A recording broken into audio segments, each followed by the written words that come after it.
römischer Hauptmann. Ich wurde damit beauftragt, Jesus ans Kreuz zu bringen. Aber von Anfang an war das kein Routineauftrag. Niemals zuvor sind uns so viele Menschen auf Golgatha gefolgt. Und das Merkwürdige daran war, die einen schienen ihn abgrundtief zu hassen und die anderen, die haben bitterliche Tränen geweint. Na, meine Männer haben ihre Arbeit gemacht. Punkt 9 Uhr hing er dann. Pilatus hat uns nämlich den Auftrag gegeben, vorwärts zu machen, damit noch vor Beginn der jüdischen Festivitäten am gleichen Abend Jesus unter der Erde ist. Haben wir geschafft. Über Jesus haben wir eine Tafel angebracht, wo drauf stand, weshalb er verurteilt wurde. Der König der Juden. Merkwürdiger Grund. Ja, aber unter uns gesagt, es war so offensichtlich, dass hier ein unschuldiger Mann starb. Und Pilatus,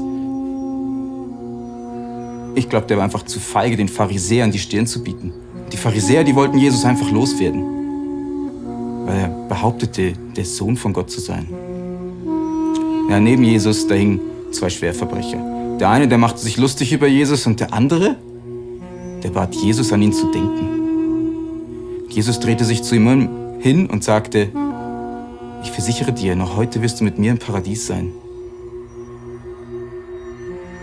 Das war irgendwie merkwürdig. Und dann schaute Jesus runter auf die Menschenmenge, auf uns, auf mich. Ja, auf mich. Und dann sagte er mit schwindender Kraft, Vater, vergib ihnen, denn sie wissen nicht, was sie tun. Ja, es war ein spezieller Moment, es wurde still. Gänsehaut. Und ich konnte meine Augen nicht mehr von Jesus lassen. Und dann flüsterte er mit letzter Stimme, es ist vollbracht. Und dann senkte sich sein Kopf. Er war tot. Hey, das war wirklich der Sohn von Gott. Vater, vergib ihnen, denn sie wissen nicht, was sie tun. Eines der Worte, die Jesus sprach am Kreuz. Ein erschütternder Moment. Wir befinden uns mitten bei der Kreuzigung von Jesus. Um ihn die Pharisäer, die ihn tot sehen wollten, die römischen Soldaten, die den Auftrag ausgeführt haben, die Jünger, die Geschwister, die Brüder, die Mutter von Jesus, die ihren Rabbi da am Kreuz sehen. Ein dunkler Moment. Dunkler könnte die Situation nicht sein. Matthäus beschreibt es in Matthäus 27, dass es nicht nur dunkel war um Golgatha, sondern im ganzen Land war es dunkel. Sozusagen eine Sonnenfinsternis. Die Natur war Zeuge des bedeutsamen Todes von Jesus. Was nicht nur geistlich zu sehen war, sondern auch physisch stockfinster war. Wir befinden uns in der 9. Stunde, wo wir die Worte von Jesus nochmals genauer anschauen, die er am Kreuz gesprochen hat. Wir sind Paul und Miri Sieber und wir werden euch durch diese Worte von Jesus durchleiten. Ja, verworfen von der Masse der Menschen, im Stich gelassen von seinen Freunden und verlassen von Gott, hängt Jesus am Kreuz in tiefer Finsternis unseretwillen. Jesus hängt am Kreuz für dich und für mich. In dieser 3 Stunden der Finsternis schreit Jesus folgende Worte in großer Verlassenheit und Einsamkeit. Er schreit, mein Vater, mein Gott, warum hast du mich verlassen? Genau, er sagt nicht mehr mein Vater. Er sagt, mein Gott, warum hast du mich verlassen? Gott musste Jesus verlassen, unseretwillen, damit wir nie in eine solche schreckliche Situation kommen müssen. Er trug unsere Sünden, die Sünde der ganzen Welt. Jesus trug sie an seinem heiligen Leib, für dich und für mich.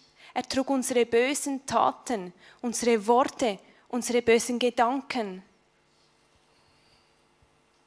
Der Jesus, der makellos war, der keine Sünde kannte. Wie schrecklich muss das sein, beschmutzt zu sein von der Sünde der ganzen Welt. Für dich und für mich. Wir lesen das im 1. Petrus 3,18.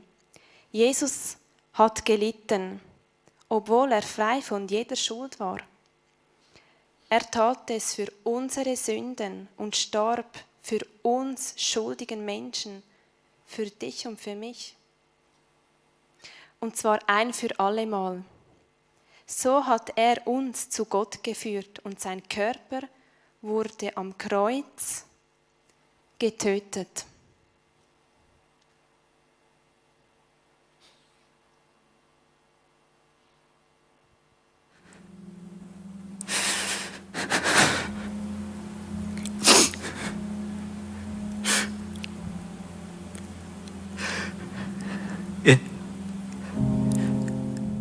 Er ist gestorben.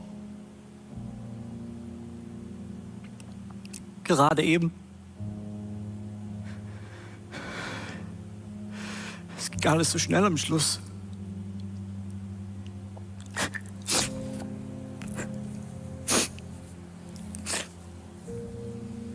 Er bäumte sich mit letzter Kraft auf.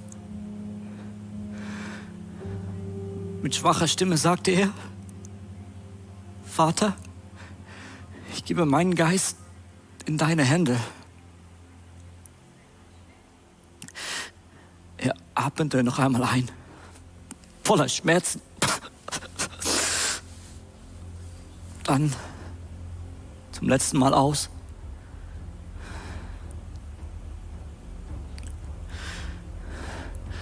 Was bleibt? All die Worte, die er in den letzten Stunden hier an diesem Kreuz gesagt hat.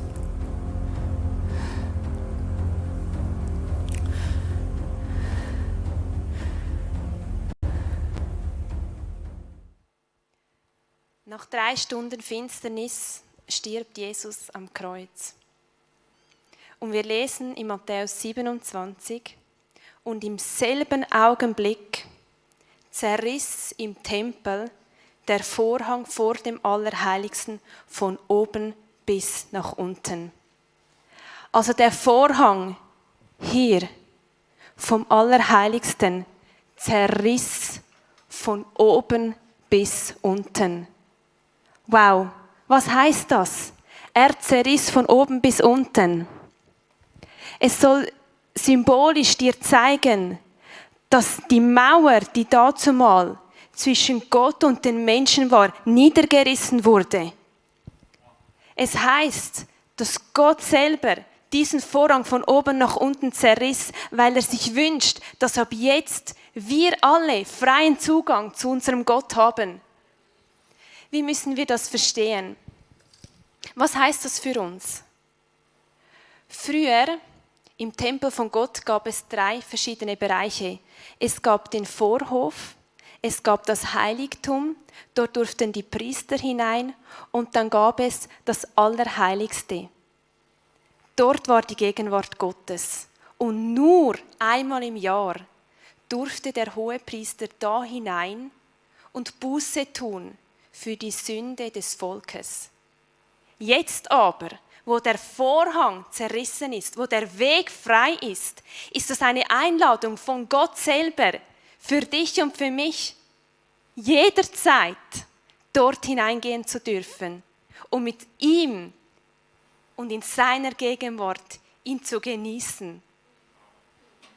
Come on. Es war nicht nur für den Priester einmal im Jahr, sondern es ist eine Einladung, die in dem Moment passiert, wo Jesus stirbt. Es ist finster, der Vorhang zerreißt. Wir lesen weiter, es gab ein Erdbeben, Felsen zersprangen, und in Matthäus 27 lesen wir weiter, Gräber öffneten sich, Verstorbene, die Jesus nachfolgten, erwachten zum Leben. Es war absoluter Ausnahmezustand. Es war Ausnahmezustand. Es war so ein bedeutender Moment, dass alles, was rundherum war, das einfach miterlebte.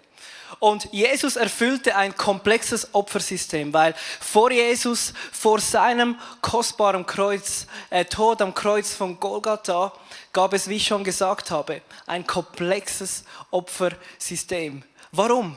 Wir Menschen, seit Beginn der Zeit ist der Mensch voller Sünde. Die Sünde trennt den Menschen von Gott. Und nach jüdischem Gesetz war es so, dass nur durch Vergießung von Blut, durch reines Blut die Sünden vergeben wurden. Es brauchte Blut von Kälber und von Lämmer. Und das ist so, dass das Volk und der Priester, wie es Miri schon gesagt hat, im ersten Teil dieses Tempels opferten sie die Tiere.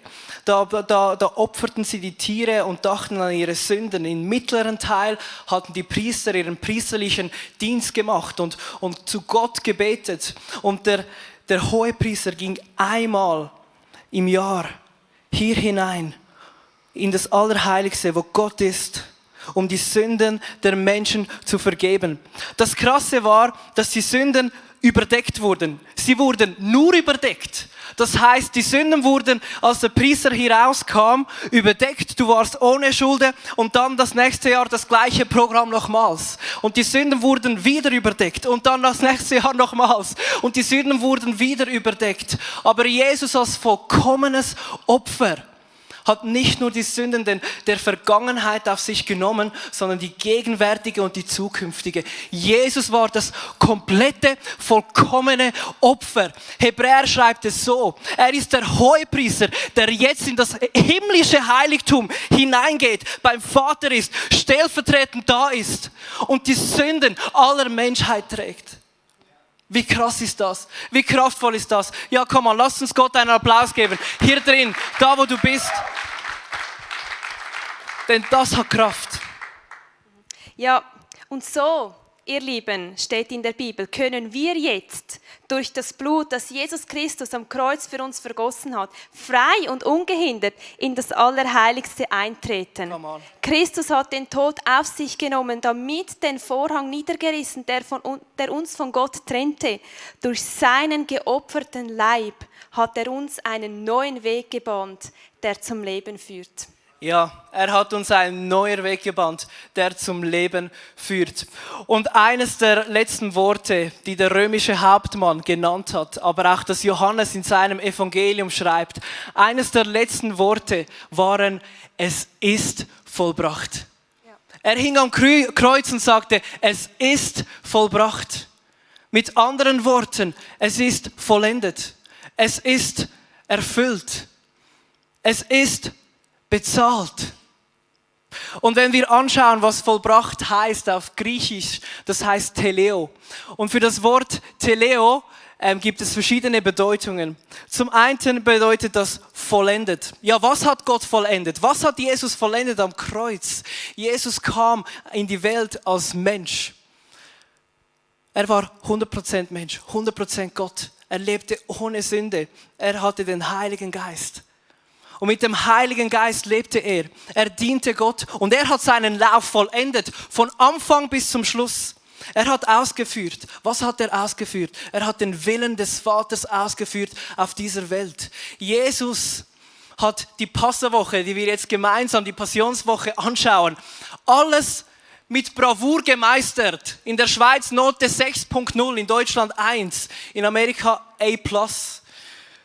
Jesus hat erfüllt. Was hat er erfüllt? Er ist die Erfüllung der Propheten, des Gesetzes. In ihm verheißen sich alle Verheißungen mit Ja und Amen. Er hat bezahlt. Er hat den Preis in voller Höhe bezahlt. Diese 4 Wörter heißt vollbracht. Jesus hat vollbracht am Kreuz von Golgatha, liebe Freunde. Und was heißt das für uns ganz praktisch? Heute, wenn wir daran denken, in der 9. Stunde am Karfreitag. Es bedeutet, wie es Miri schon gesagt haben, wir haben Zugang in das Allerheiligste. Wir können Gott Abba, Vater sagen. Er ist unser Vater. Wir sind nicht mehr Waisenkinder, wir sind Söhne und Töchter. Wir sind gerecht. Wir dürfen eine Ewigkeit mit ihm verbringen, im Himmel sein. Und und wir haben Anspruch auf Gesundheit und auf Wiederherstellung. Hey, und stell dir vor, hätte Jesus das nicht vollbracht. Was wäre dann? Wir können Abba Vater sagen. Wie ich schon gesagt habe, können wir das. Und früher war es so, bis heute orthodoxe Juden sagen nicht einmal den Namen Gottes. Aber wir können Abba Vater sagen. Wir sind keine Waisenkinder mehr, wir sind Söhne und Töchter. Früher war es so, der Zugang war gesperrt, der ist jetzt offen. Und der Himmel beginnt jetzt schon. Wir müssen nicht mehr auf den Himmel warten. Und wer hat Anspruch? Jeder, der sagt, Jesus, ich nehme das an, was du gemacht hast am Kreuz. Ich kehre um, es tut mir leid, was ich für einen Weg gemacht habe. Wo ich meinen eigenen Weg gegangen bin, ich kehre um. Ich nehme deine Vergebung am Kreuz an. Und da beginnt ein neuer Standpunkt. Genau dann beginnt eine neue Ära, ein neuer Standpunkt. Wir leben nun aus dem Kreuz heraus. Wir müssen nicht mehr was bringen an das Kreuz oder zu Jesus oder zu Gott, sondern es beginnt ein neuer Standpunkt. Und was ich liebe, ist, wenn wir uns teilweise erinnern, wer wären wir ohne Jesus? Was wäre mit mir ohne Jesus? Ich weiß nicht, ob du dir die Frage schon gestellt hast zu Hause oder du, der da bist. Wer wäre ich ohne Jesus? Und ich muss ehrlich sein, ich wäre geplagt von Ängsten, von Minderwert. Ich war immer vom Minderwert geplagt und jedes Mal, wenn ich mich verglich, kannte ich meinen Wert nicht. Ich wusste nicht, wer ich bin. Und ich wollte eigentlich nicht mehr unter die Menschenmenge gehen. Aber Jesus hat mir Wert gegeben. Jesus hat gesagt, Paul, du bist mein Sohn. Du bist ein Kind Gottes. Und heute jedes Mal, wenn Minderwert kommen will, dann weiß ich, es ist vollbracht. Der Minderwert liegt da am Kreuz. Verstehst du, es passiert ein Tausch am Kreuz. Das Alte wird liegen gelassen, das Neue wird empfangen.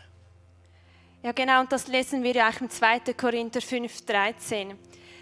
Etwas Neues hat begonnen. Wenn wir unser Leben Jesus geben, dann ist das Alte vergangen, etwas Neues hat begonnen. Und auch ich durfte das erleben. Ich glaube, jeder von uns, ob du hier bist oder zu Hause zuschaust, jeder hat seine Geschichte mit unserem Gott im Himmel. Und ich kann sagen, früher war es mir wichtig, dass ich für meine Taten Lob und Anerkennung von anderen Menschen bekomme. Heute weiß ich, es reicht, einfach eine Tochter vom Allerhöchsten zu sein. Ich bin frei. Ich muss keine Anerkennung bei den Menschen suchen.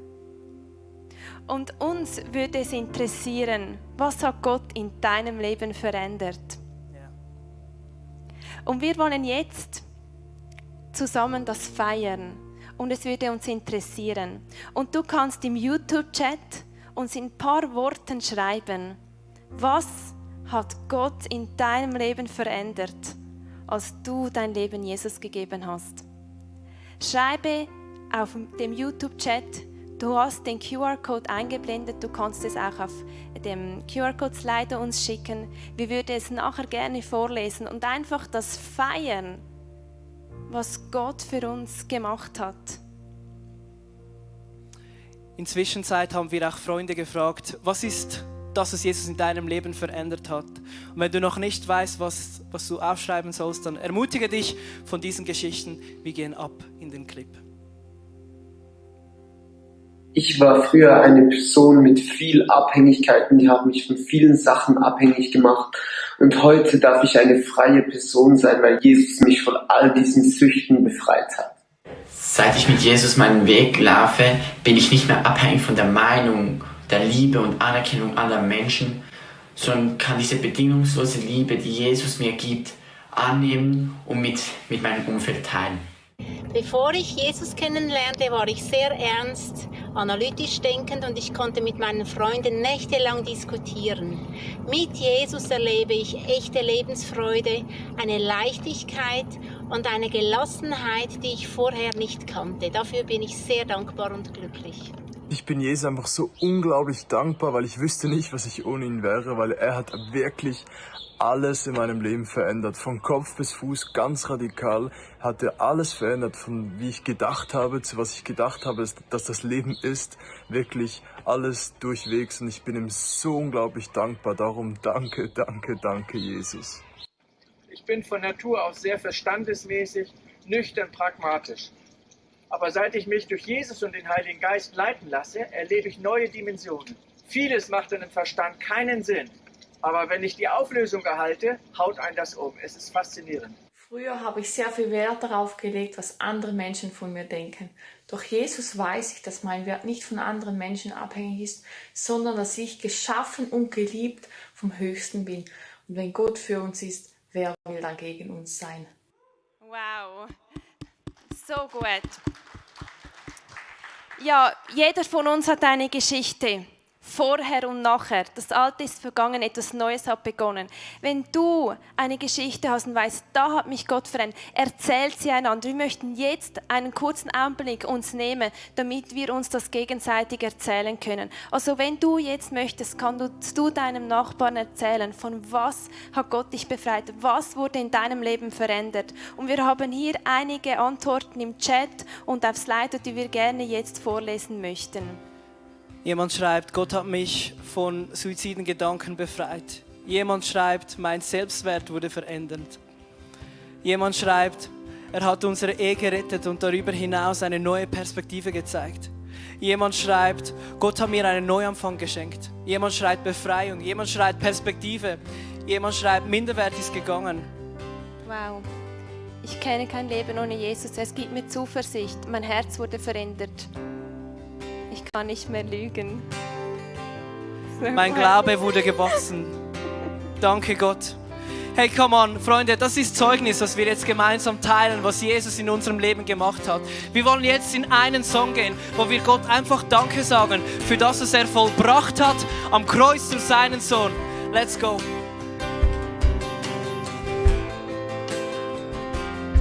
Never fails me. As your love never fails, it never gives up, it never runs out on me. Your love never fails, it never gives up, it never runs out on me. Your love never fails, it never gives up, it never runs out on me. Your love.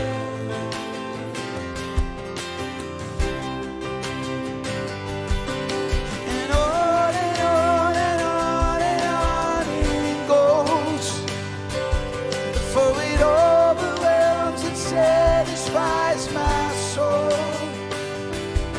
And I never ever have to be afraid. This warfare remains. Komm, wir singen es nochmal. On and on. On and on and on and on it goes. For it overwhelms and satisfies my soul. And I never ever have to be afraid. Oh, this warfare remains. This warfare remains. Your love never fails, it never gives up, it never runs out on me. Your love never fails, it never gives up, it never runs out on me. Your love never fails, it never gives up, it never runs out on me. Your love,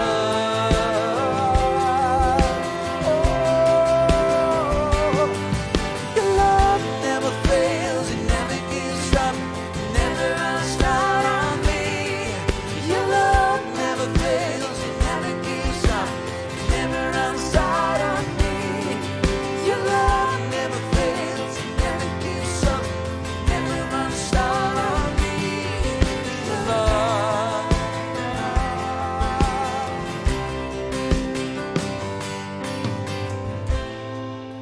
Ja, da ist Kraft in der Botschaft von Ostern, in Kraft im Vollbrachten. Und ich liebe es, wenn wir gemeinsam Zeugnisse teilen, da ist Kraft.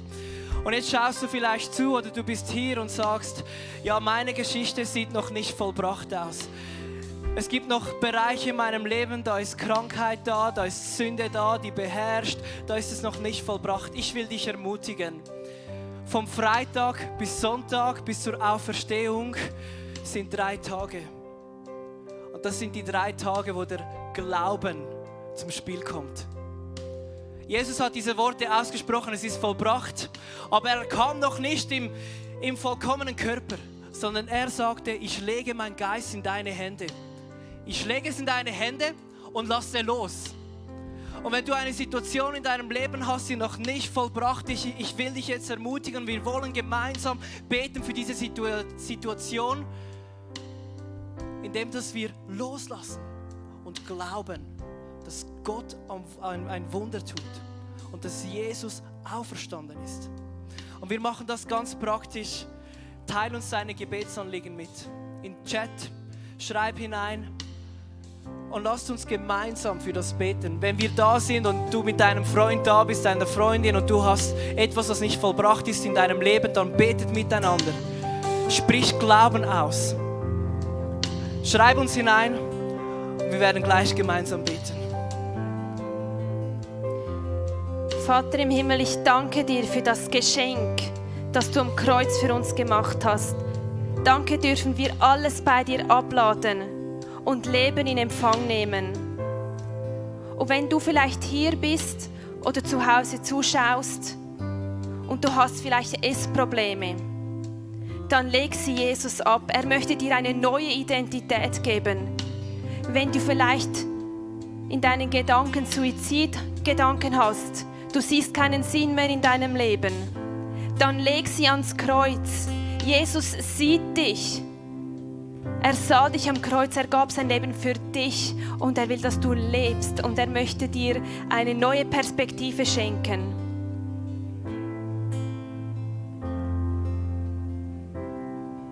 Ich bete auch für dich. Ich habe den Eindruck, wenn du dein Leben Jesus noch nicht gegeben hast, dann bete ich jetzt mit dir. Jesus, da ist mein Leben. Ich lege es nieder. Ich anerkenne, was du gemacht hast. Dein Werk an diesem Kreuz. Ich anerkenne dich als Hohepriester, als Freund, als Retter, als Erlöser. Danke, Jesus, dass du vollbracht hast. Ich nehme dich an als meinen Freund und Erlöser. Ja, lasst uns zusammen auch für all die Anliegen hier im Chat beten. Ich lade dich ein, streck deine Hände aus. Hier sind Leute, die sagen, wir müssen für ihre Söhne und Töchter beten. Jemand hat Diabetes. Ich spreche Heilung aus. Heilung in deiner Ehe, Bekehrung von deinem Mann. Ich bete, dass jemand schreibt hier, meine Füße können nicht lange laufen. Ich segne dich, dass deine Füße wie dieser Stiefel der Bereitschaft, dass du hineintrittst und einfach laufen kannst. Ich segne dich mit kompletter Gesundheit. Jemand hat heute vor 2 Jahren eine geliebte Person verloren. Ich danke dir, Heiliger Geist, dass du bei dieser Person bist, sie tröstet und ihr Freude schenkst. Jemand bittet um Heilung in der Ehe, Bekehrung des Mannes. Wir beten für Steffi, dass dein Mann Bekehrung erleben darf, dass er Jesus kennenlernen darf und dass auch Heilung in eure Ehe hineinkommt. Ja, wir brechen auch die Menschenfurcht, die hier Evelyn schreibt, dass du einen freien Geist bekommst, dass du frei sein darfst von der Menschenfurcht und darfst von Jesus erzählen. Ich bete für Maria, die an starke Depressionen leidet, und stellvertretend für alle, die an starke Depressionen leidet, will ich euch aussprechen, es ist vollbracht. Jesus hat das Werk vollendet. Er schenkt euch neue Identität, neue Bestätigung, in dem der ihr seid.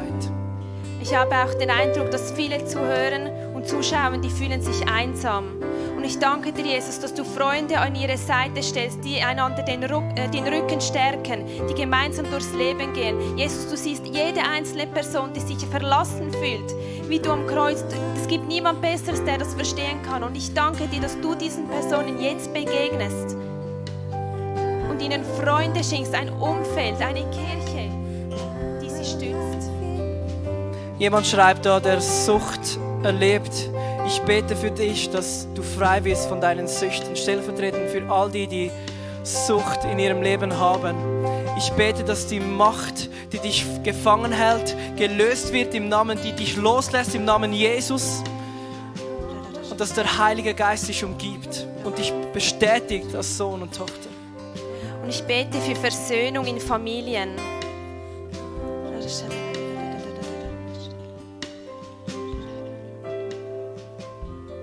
Ja, und gemeinsam wollen wir jetzt noch das Abendmahl nehmen. Jesus hat gesagt, tut es in Erinnerung an mich.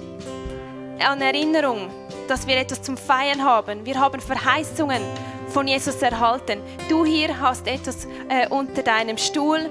Du zu Hause, nimm etwas zu trinken und etwas zu essen. Wir wollen das feiern. In der Apostelgeschichte 2 steht, feiert das. Zelebriert das, was Jesus für uns am Kreuz gemacht hat. Es gibt keinen besseren Zeitpunkt, als das heute am Karfreitag zu machen. Wir nehmen zusammen das Brot,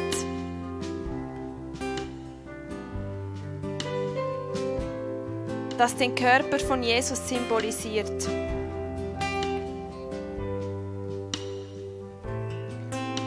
Und wir lesen in Matthäus 8,17, er nahm unsere Leiden auf sich und trug unsere Krankheiten. Und während du jetzt seinen gebrochenen Leib isst, wisse, dass sein Leib gebrochen wurde, damit deiner heil sein kann. Und höre, wie Jesus dir sagt, nimm, iss es. Das ist mein Leib, der ich für dich hingegeben habe.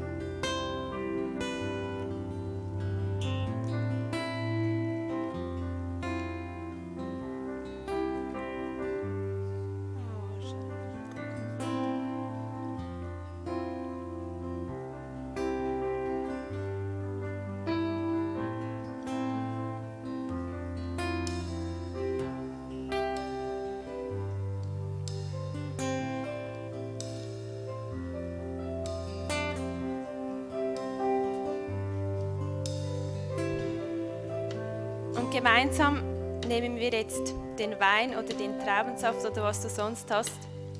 Es symbolisiert das Blut, das Jesus vergossen hat für dich und für mich. Und im Epheser 1,7 steht, durch Christus, der sein Blut am Kreuz vergossen hat, sind wir erlöst, sind unsere Schulden vergeben. Und das verdanken wir allein Gottes unermesslich großen Gnade. Dieser Kelch ist der neue Bund. Für dich und für mich. Und ich danke dir, Jesus, dass du ihn für uns vergossen hast.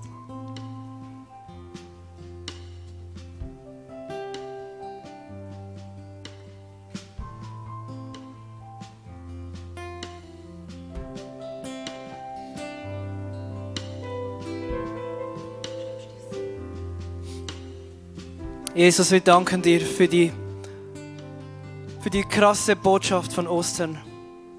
Es ist vollbracht. Das ist Ostern. Es ist vollbracht. Jesus, danke, dass wir immer mehr und mehr sehen dürfen von deiner Herrlichkeit. Und ich segne dich mit dem, dass du mehr sehen darfst von Jesus.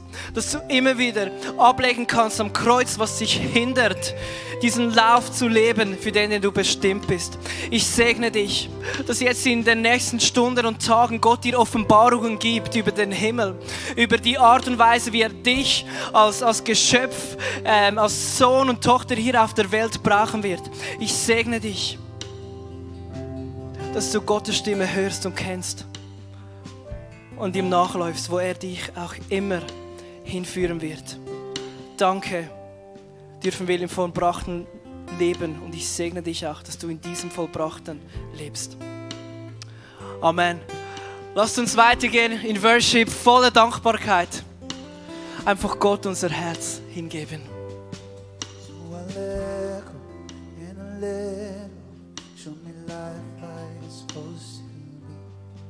In oasis, he waits us on the freedom of my hand. Now I'm alive. When I let go, then I find life. When I let go, then I find life. When I let go, then I find life. When I let go, I find life in you, Jesus.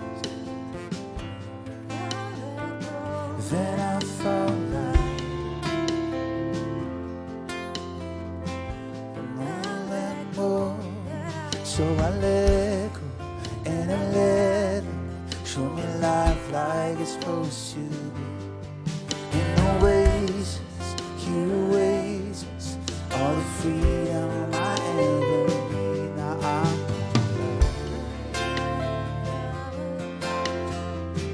when I let go, then I find out. When I let go, then I find out. When I let go, then I find out. When I let go, then I found out.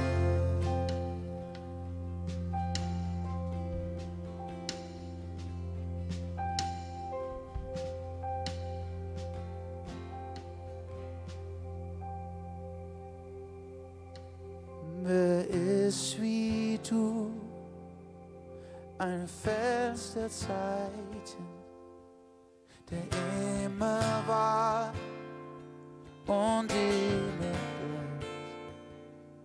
Wer außer dir ist hoch erhaben, wer ist dir gleich? Niemand und nichts. Jesus, du bleibst für alle Zeit. Ewig wirst du mein König sein. Ich beuge mich vor dir allein. Du sollst mein Ein und alles sein. Wer ist wie du, ein Fels der Zeit, der immer war und immer bleibt. Wer außer dir ist hoch erhaben, wer ist dir gleich? Niemand und nichts. Jesus, du bleibst für alle Zeit. Ewig wirst du mein König sein.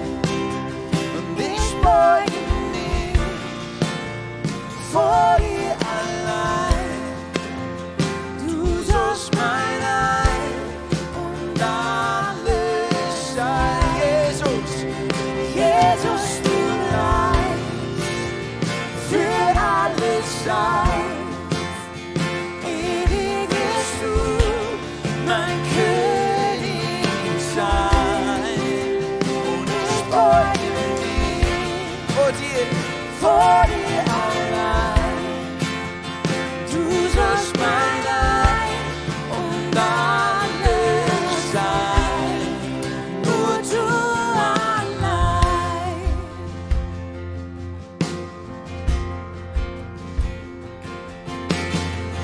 Ich sing so laut ich kann und wenn nicht ich, wer dann? Niemand ist wie Jesus, keiner außer Jesus. Mit allem, was ich bin, gebe ich mich dir ganz hin. Niemand ist wie Jesus, keiner außer Jesus.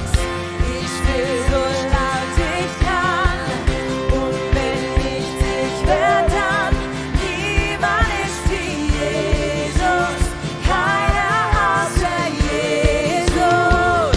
Mit allem, was ich bin, gebe ich mich dir ganz hin. Niemand ist wie Jesus, keiner außer Jesus. Jesus, du stehst für alle Zeit. Ewig wirst du mein König sein. Und ich beuge mich vor dir allein. Du sollst mein Ein und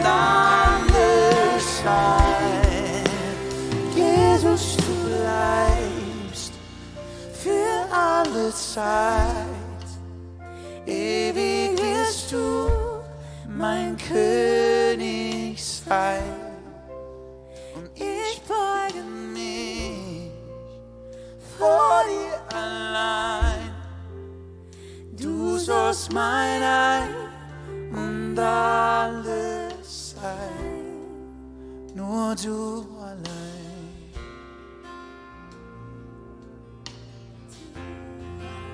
Nur du allein, Jesus.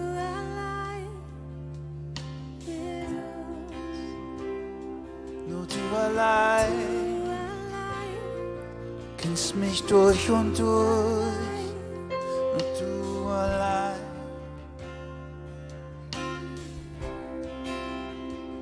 Du sollst mein König sein. Du sollst mein König sein. Jesus. Oh.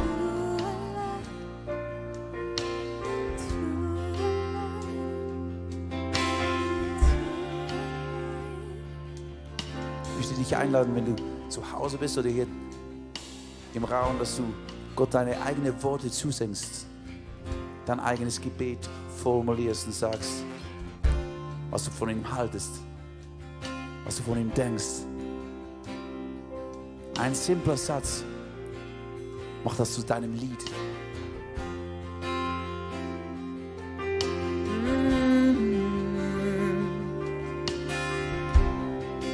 So I lift my praises up to you, Jesus.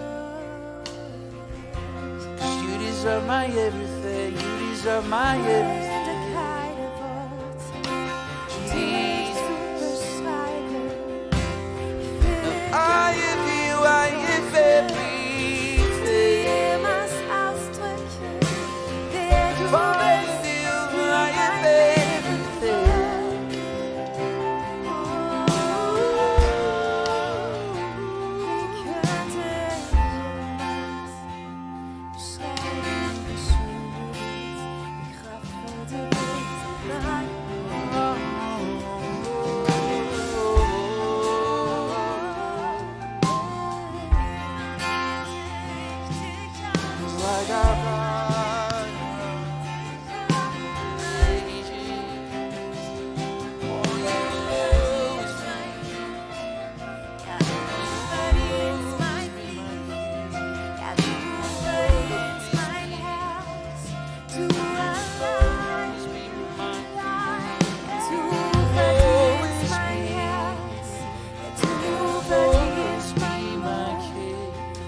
Before I spoke a word, you were singing over me. You have been so, so good to me. Before I took a breath, you breathed your life in me. You have been so, so kind to me. Oh, the overwhelming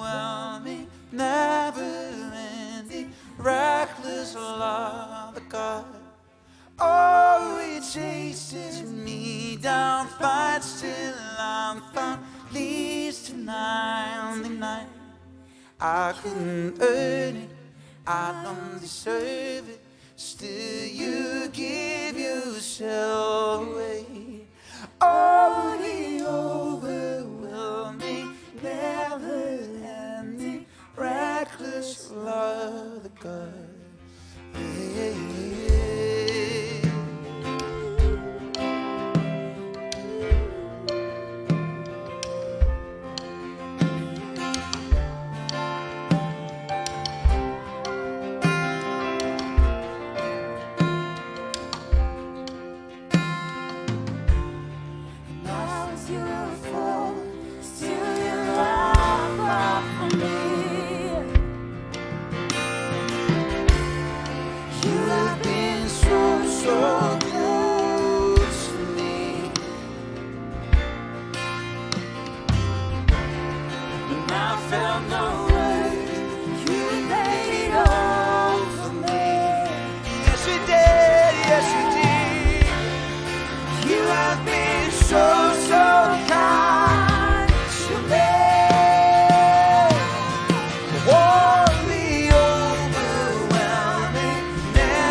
No shadow you won't light up, mountain you won't climb, coming after me.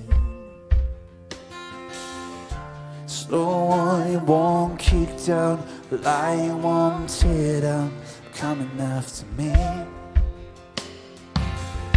There's no shadow you won't light up, mountain you won't climb up, coming after me. Slow you won't kick down, lie won't tear down, coming after me. There's no shadow you won't light up, nothing you won't climb up, coming after me. Oh, there's no wall you won't kick down, lie won't tear down, coming after me. There's no shadow.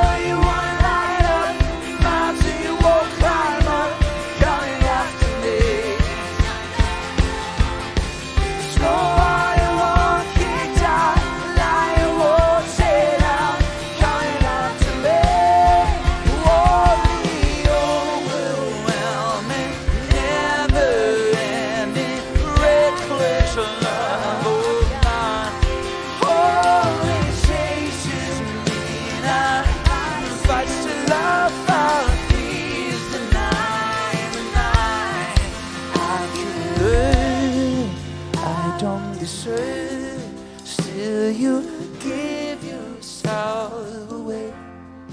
Only overwhelming, never-ending, reckless love of God.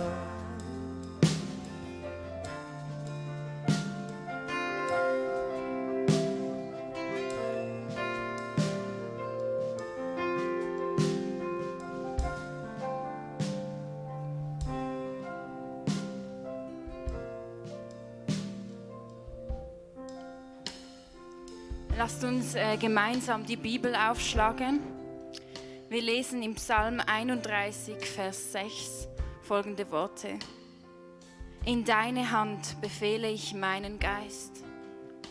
Du hast mich erlöst, Herr, du Gott der Treue. Das war der letzte Schrei von Gott in dieser Dunkelheit. Bevor er starb, hat er mit all seinem Vertrauen, hat er Gott sein Leben in seine Hände befohlen. Und das möchten wir heute gemeinsam beten. Vater, in deine Hände befehle ich meinen Geist und mein ganzes Leben. Amen.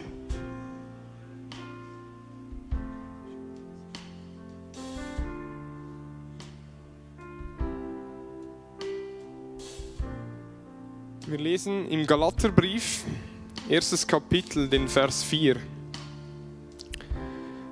Jesus Christus, der sich selbst für unsere Sünden hingegeben hat, damit er uns herausreißt aus der gegenwärtigen bösen Welt, nach dem Willen unseres Gottes, des Vaters. So schön, und lass uns das nochmals zusammen beten, damit das auch in unser Herz sinkt. Vater, in deine Hände lege ich meinen Geist und mein ganzes Leben. Amen. Wir durften heute so viel Wahrheit auftanken, sehen, wie gut Gott zu uns ist. Und genau darum geht es im Römer 12,1. Da schreibt Paulus: Ich habe euch vor Augen geführt, Geschwister, wie groß Gottes Erbarmen ist. Das dürfen wir heute erleben. Die einzige angemessene Antwort darauf ist, dass ihr euch mit eurem ganzen Leben Gott zur Verfügung stellt und euch ihm als ein lebendiges und heiliges Opfer darbringt, an dem er Freude hat.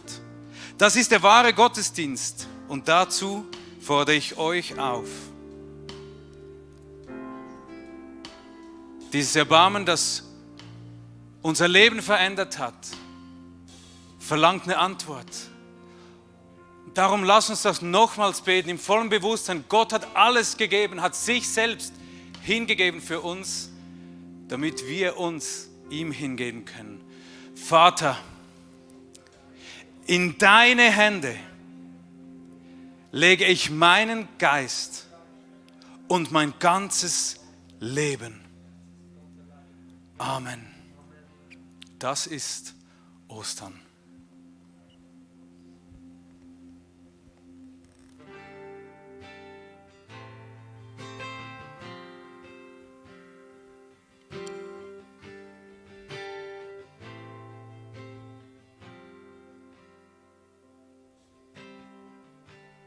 Can go back to the beginning, can control what tomorrow will bring, but I know here in the middle is the place where you promised to be.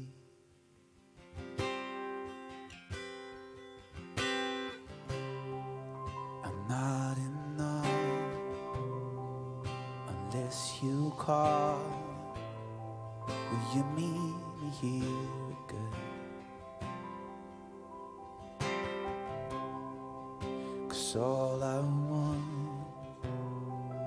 is all you are. Will you meet me here, girl?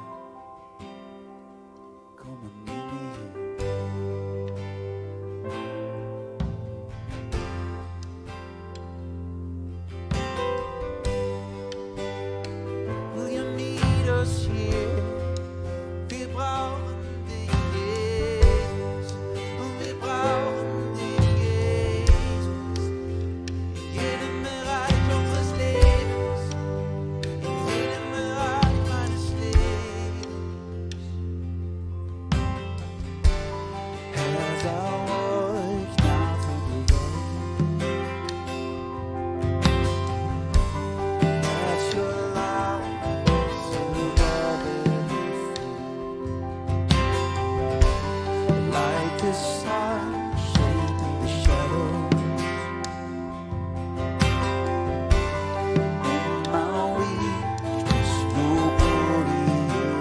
As I walk, wir singen das nochmal. As I walk,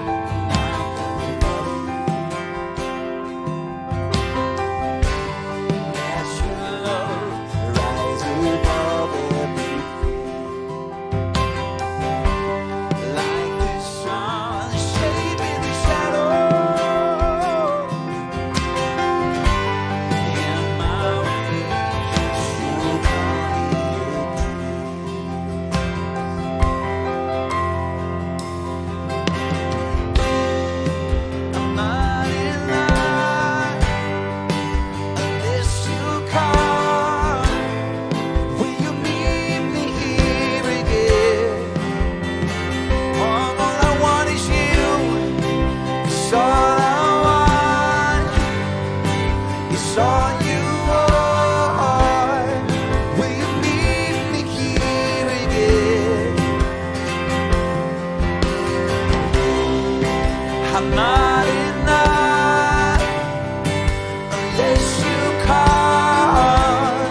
warst du weg von mir. Nicht eine Minute hast du mich verlassen, mich vergessen, Gott. Was für ein Gott.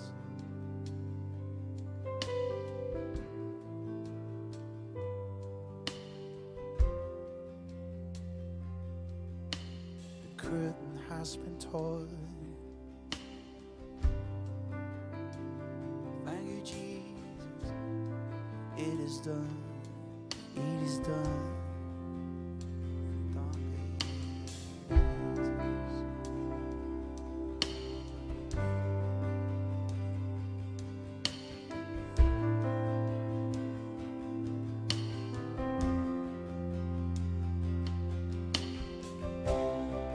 There's nothing worth more that could ever come close. Nothing can compare. You're a living hope. Your presence,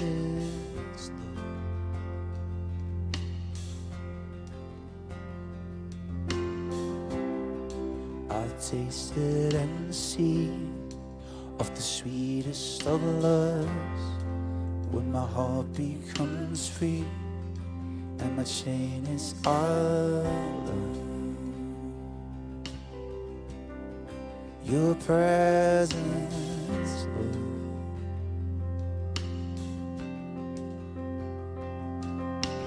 Holy Spirit, you are welcome here.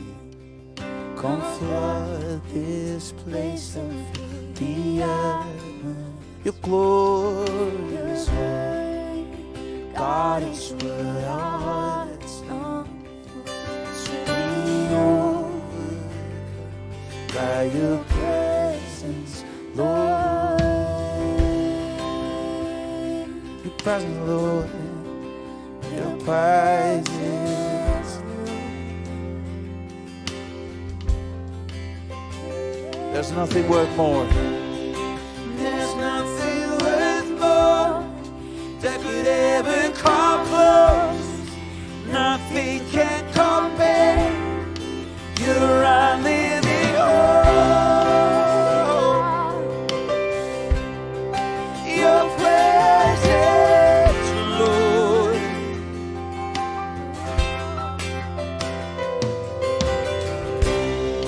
I've tasted and seen of the sweetest of lives, when my heart becomes free and my chain is undone. Your presence, Lord.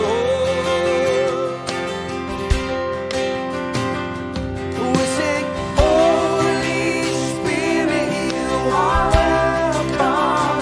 Come flood this place.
Yes. Liebe Freunde, bleibt gleich stehen, weil wir gehen in die letzte Runde nochmal. Und zwar möchten wir jetzt einen Segensteil noch machen und euch einfach noch segnen. Aber ich muss ein bisschen das genauer erklären, weil ihr segnet euch eigentlich gegenseitig. Schreib nochmal, hör auf den Heiligen Geist, womit wir euch heute segnen wollen. Schreib es in den Chat hinein und wir sprechen und singen das noch über euch aus, was hier hereinkommt. Ist es gut? Ihr alle, die hier drin seid, ihr könnt auch kurz auf YouTube gehen, Ton ausschalten zuerst vielleicht, dann auf YouTube gehen und könnt auch da reinschreiben. Und dann machen wir einfach noch zum Abschluss dieser Karfreitagzeit, machen wir eine Segensrunde. Denn Jesus ist nicht nur am Kreuz gestorben, um alles Negative uns abzunehmen, sondern um Leben zu bringen. Und dieses Leben holen wir uns jetzt noch ab. Und jetzt gehen wir alle gefüllt in diesen Abend nachher weiter. Okay, wunderbar. Ich habe schon Frieden. Dave, where the Spirit is, there is Frieden. Cause where the Spirit is, there's freedom. Peace. Where the Spirit is, there's freedom. Oh, und wo der Geist von Gott ist, da ist Frieden. Da ist Frieden, da ist Frieden. Glauben, wo der Geist. Glauben. Und wo der Geist ist, da ist Glaube. Come on. Wo der Geist ist, da ist Glaube. Du gibst Glaube, du gibst Glaube. Und wir segnen euch auch mit Liebe. Wo der Geist von Gott ist in deinem Leben, da ist Liebe. Jesus. Und wo der Geist ist, da ist Liebe. Du bist Liebe, du bist Liebe. Gnade. Wo der Geist ist, da ist Gnade. Yeah. Wo der Geist ist, da ist Gnade. Wo der Geist ist, da ist Gnade. Du Fülle. bist Gnade. Fülle.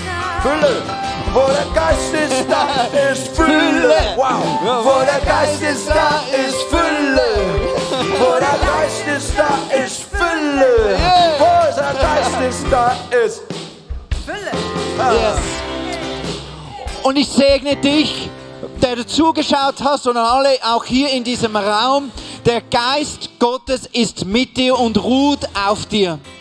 Und ich spreche auch in dich hinein, dass die Kraft des Kreuzes und alles, was du erlebt hast heute und wo Gott dich nochmal ganz neu gefüllt hat, der Feind hat kein Anrecht, das wieder zu klauen und wieder dir zu rauben mit irgendeiner Lüge oder irgendeinem Trick, sondern diese Freiheit, diese Liebe, diese Gnade, die gekommen ist, diese Annahme in deinem Leben, ich spreche sie nochmal hinein und der Geist Gottes soll es verwurzeln in dir, damit du es mittragen kannst in dieses Osterwochenende, in die nächste Woche, ins nächste Jahr, in den Rest deines Lebens. Gott ist mit dir. Gott führt dich und Gott geht den Weg bis zum Ende mit dir zusammen. Amen. Come on.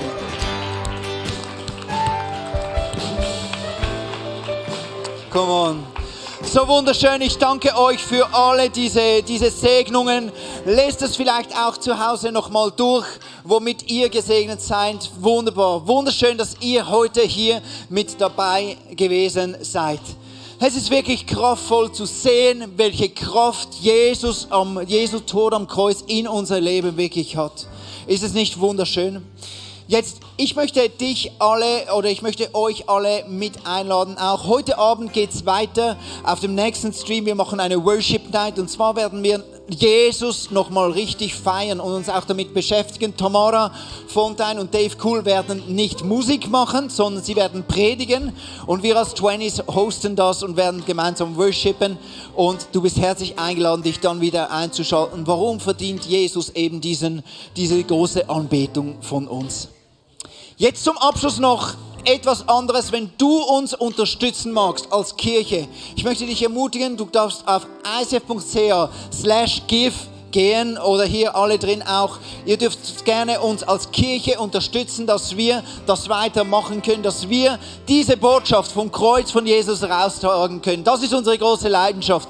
Wenn du es nicht glaubst, wir haben gerade 8 Stunden hinter uns, einfach Worship und Jesus nachfolgen. Das ist unsere Leidenschaft. Wenn du uns dabei unterstützen möchtest, sind wir dir riesig dankbar an diesem Karfreitag auch für deinen Beitrag.